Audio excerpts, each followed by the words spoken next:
မင်္ဂလာပါရှင်ငါးဥဟင်းချက်တိုင်းကြေဝါလို့စိတ်ညစ်နေတဲ့သူတွေအတွက်ငါးဥဟင်းမကြေအောင်ချက်နည်းလေးမျှဝေပေးကြပါရရှင်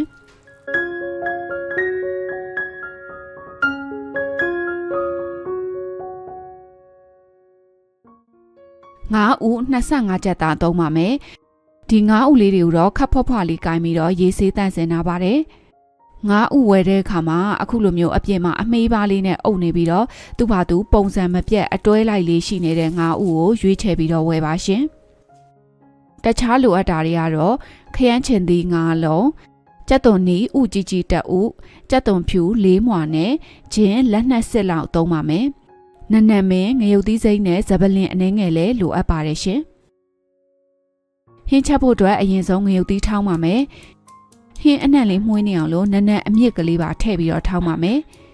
နနက်မြစ်လေးတွေညက်သွားပြီဆိုရင်ဂျင်းကြက်သွန်ဖြူကြက်သွန်နီလှီးထားတာတွေအကုန်လုံးထည့်ပြီးတော့ထောင်းပေးပါမယ်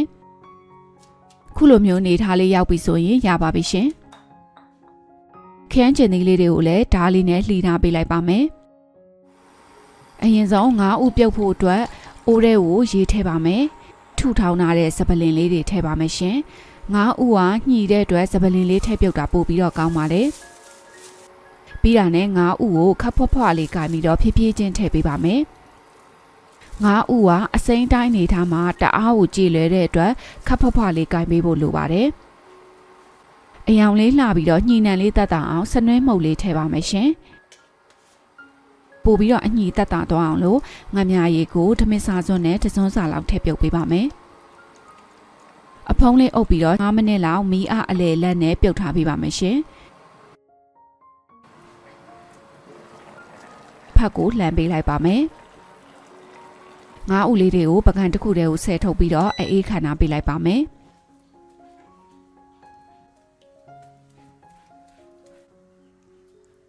ဒီကြံနေတဲ့ပြုတ်ရည်တွေကတော့ဟင်းချက်တဲ့အခါပြန်ပြီးတော့ထည့်သုံးပါမယ်အေးခဏတဲ့ငါးဥလေးတွေကိုကိုစားမဲ့အရွယ်စားလောက်အတုံးလေးတွေလှီးပါမယ်အတုံးတအားကြီးတယ်ဆိုရင်လည်းအရသာအထဲထိမဝင်မနဲ့ဖြစ်တတ်ပါတယ်အတုံးတေးသေးလေးတွေတုံးမဲ့ဆိုရင်တော့ကြေသွားတာမျိုးတွေဖြစ်တတ်တဲ့အတွက်အလေလက်အရွယ်စားအတုံးလေးတွေအရွယ်တော်လေးတွေလှီးတာကတော့အကောင်းဆုံးပါပဲရှင်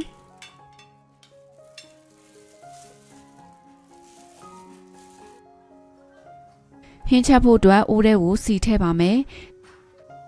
စီလေးပူလာပြီဆိုရင်ကြက်သွန်ဖြူနေချင်းထောင်းထားတာတွေကိုအရင်ထည့်စီတတ်ပါမယ်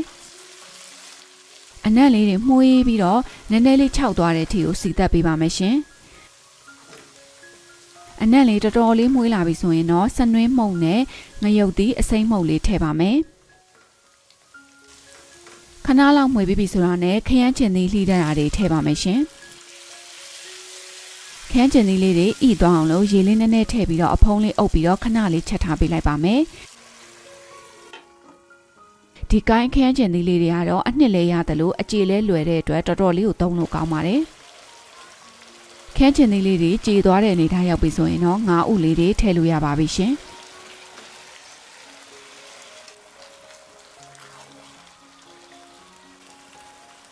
အရသာအတွက်ကြက်သားမုတ်လေးထည့်ပေးပါမယ်ငါးဥကိုငမြရည်နဲ့ပြုတ်ထားတာမို့လို့အရသာငံသွားမှာဆိုလို့စားကိုတော့ခက်နဲနဲလေးပဲအရင်ထည့်ပါမယ်။နောက်လိုအပ်တယ်ဆိုတော့မှစားထပ်ထည့်ပါမယ်။အရသာလေးတွေနှက်ဆက်သွားအောင်လို့မှွေပေးလိုက်ပါမယ်။ငါးဥလေးတွေမကြေသွားအောင်လို့ခပ်ဖွားဖွားလေးပဲမှွေပေးဖို့လိုအပ်ပါတယ်။အရသာလေးနှက်နေဆိုရုံမှွေပြီးတာနဲ့ခုနကကြံနေတဲ့ငါးဥပြုတ်ရည်တွေကိုအကုန်လုံးလောင်းထည့်လိုက်ပါမယ်ရှင်။ပြီးတာနဲ့အဖုံးလေးအုပ်ပြီးတော့ချက်ထားပေးလိုက်ပါမယ်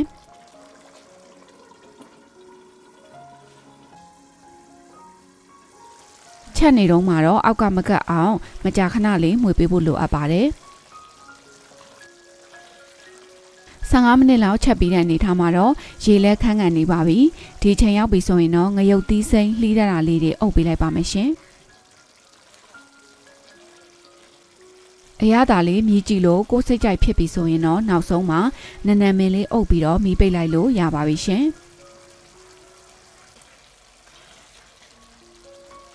ခုဆိုရင်တော့အနက်မွေးမွေးလေးနဲ့စားကြင်စရာအရန်ကောင်းတဲ့ငါးဥဟင်းလေးကျက်သွားပါပြီရှင်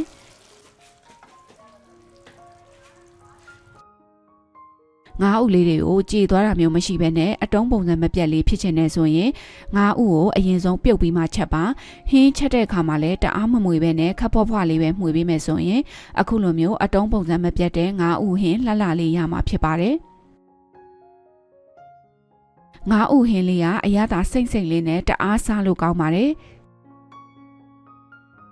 အတုံးအရွယ်စားမကြီးမသေးလေးမို့ငါးဥလေးတွေကအထဲအထိအရသာဝင်နေပြီးတော့စားလို့အရန်ကိုကောင်းပါတယ်ရှင်အသားတွေမစားကျင်တဲ့အခါမျိုးဆိုရင်အပြောင်းလေးဖြစ်အောင်အခုလိုမျိုးငါးဥဟင်းလေးချက်စားကြည့်ပါရှင်အဆုံးထိကြည့်ပေးလို့အထူးပဲကျေးဇူးတင်ပါတယ်အားလုံးပဲကျန်းမာချမ်းသာပြီးတော့ဘေးရန်ခတ်သိမ်းမှကင်ဝေးကြပါစေရှင်